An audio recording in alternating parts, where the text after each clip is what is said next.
In today's video, I'm going to teach you how to create issues and subtasks in Jira, also known as child issues in Jira.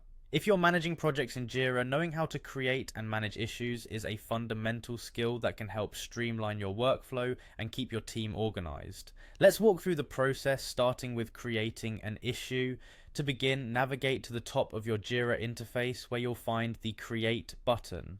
This button is your gateway to starting a new issue, whether it's a task you need your team to complete, a story to enrich your project narrative, or a bug that needs fixing. Once you click Create, you'll be prompted to select the project in which you'd like to create this issue. Choosing the correct project is important because it ensures that your issue is visible to the relevant team members who are working on that specific project. Once you've selected your project, you'll then choose an issue type. You have several options here such as task, story, or bug, each serving a distinct purpose and helping to categorize your work appropriately. For better clarity and management, it's crucial to select the right issue type. Following that, it's time to fill in the issue details. You'll start with a summary, acting as the title of your issue.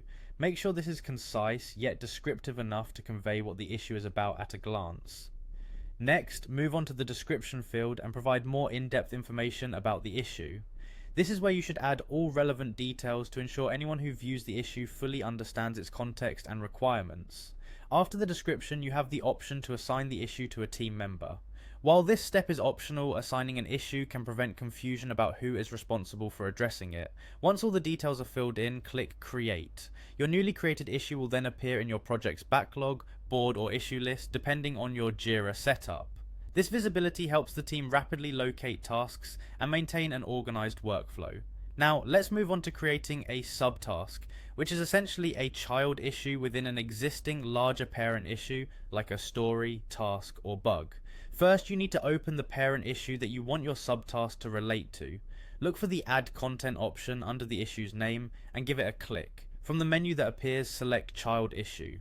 You'll then proceed to enter a title or summary for the subtask. Once you've entered the title, simply press enter to create the subtask. Finally, to edit the details of the subtask, such as its description, assignee, priority, and more, just click on the subtask you've created. This flexibility allows you to customize subtasks to align closely with your project needs. And there you have it. By following these steps, you can effectively create and manage issues and subtasks in Jira, helping you maintain clarity and efficiency in your project management practices.